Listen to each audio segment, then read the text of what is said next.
बस इसी बात का गिला है मुझे। गिला मतलब शिकायत, कंप्लेन।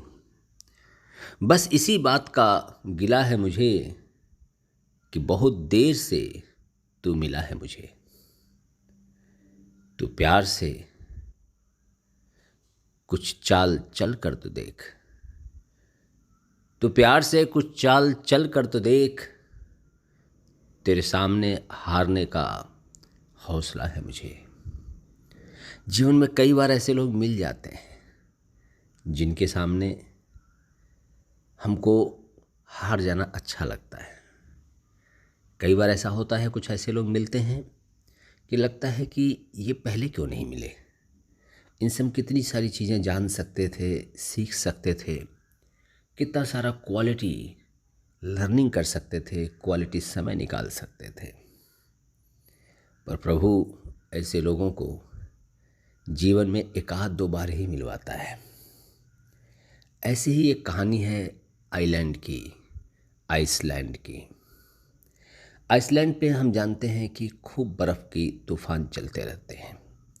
अभी इस समय तूफ़ान का समय भी है गुजरात में। तो वहाँ पर तूफ़ान के नाते जो डे टू डे खेती का बिज़नेस है, एग्री बिज़नेस है, वो सफ़र होता रहता है।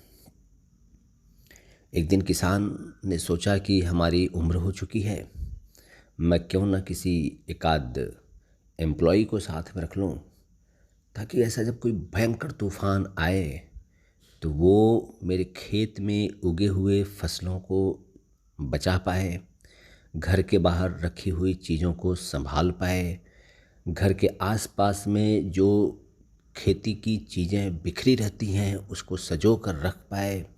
क्योंकि मैं बूढ़ा हो चुका हूँ और ऐसे तूफ़ान के समय में शायद मैं दौड़ ना पाऊँ। चूँकि आइसलैंड है तो वहाँ पे तूफ़ान भी बर्फ़ का ही चलता है। बहुत सोचने के बाद उस वृद्ध किसान ने न्यूज़पेपर में एडवर्टीजमेंट दी और न्यूज़पेपर एडवर्टीजमेंट में उसने अपने जॉब डिस्क्रिप्शन में बताया कि तूफ़ान के समय में जो व्यक्ति खेती के काम में सहयोगी हो सके वही यहाँ पे एप्लीकेशन करे। जैसा कि हम जानते हैं कि एडवर्टीजमेंट का रिजल्ट क्या होता है। कहने को तो बेरोज़गारी बहुत है, लेकिन नौकरी के लिए एप्लीकेशंस तो जल्दी आती हैं नहीं। यही दशा आइसलैंड की भी हुई। मुश्किल से 3 लोगों ने उस एडवर्टीजमेंट के सामने एप्लीकेशन भेजा। किसान ने तीनों लोगों को अपने घर पर बुलाया एंड बारी बारी से तीनों से उसने बातें करी और अपने पूरे समस्या को उनके सामने खोल कर रखा और बताया इस तरह से काम है, यहाँ पे बर्फ़ का तूफ़ान चलता है और उस समय आपको हमारे लिए काम करना है। 3 में से 2 मेहनत की बात सुनते ही मैदान छोड़ भाग खड़े हुए। जैसा कि हम जानते हैं, जो ही मेहनत की बात आती है तो अधिकतर लोगों को पसीने छूटने लगते हैं और यही यहाँ पर भी हुआ। लेकिन जो तीसरा व्यक्ति था वो थोड़ा अलग था।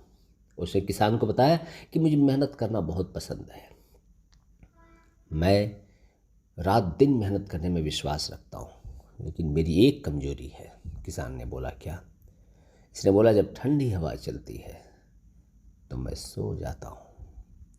ठंडी हवा मुझे सुला देती है। किसान ने सोचा, मरता क्या न करता, मुश्किल से यही एक बचा है, इसको मैं रिक्रूट कर लेता हूँ। और किसान ने अंततः गत्वा उस तीसरे व्यक्ति को रिक्रूट कर लिया जिसको ठंडी हवा चलते ही नींद आने लगती थी। समय बीता। एक दिन रात को अचानक किसान को लगा कि भयंकर तूफान आ गया है।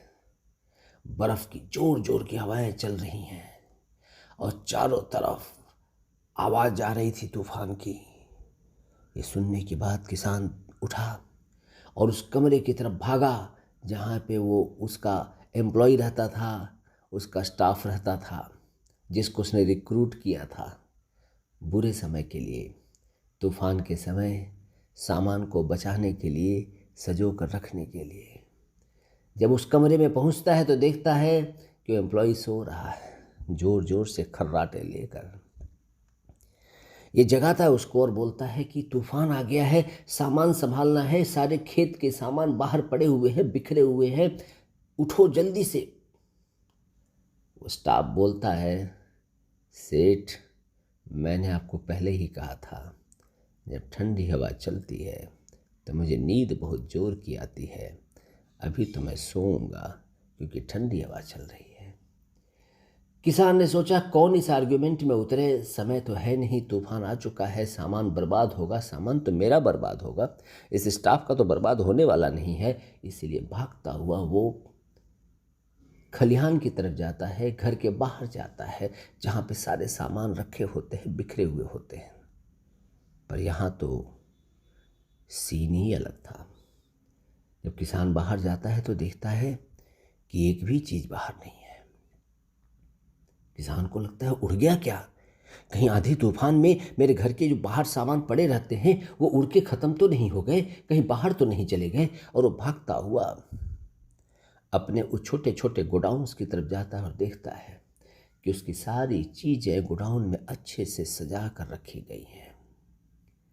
खेती से उत्पन्न सारी चीज़ें व्यवस्थित, एकदम वेल ऑर्गेनाइज्ड वे से उसको सजाया गया है। एक भी चीज़ बाहर नहीं है। खेत से संबंधित घर के बाहर पड़ी हुई चीज़ें सारी अच्छे से रखी हुई हैं। किसान सरप्राइज्ड हो जाता है, ताज्जुब में पड़ जाता है। तब तक उसको अपने स्टाफ की वो बात याद आती है रिक्रूटमेंट के समय, जब उसने कहा था कि मैं एडवांस में काम करने में विश्वास करता हूँ।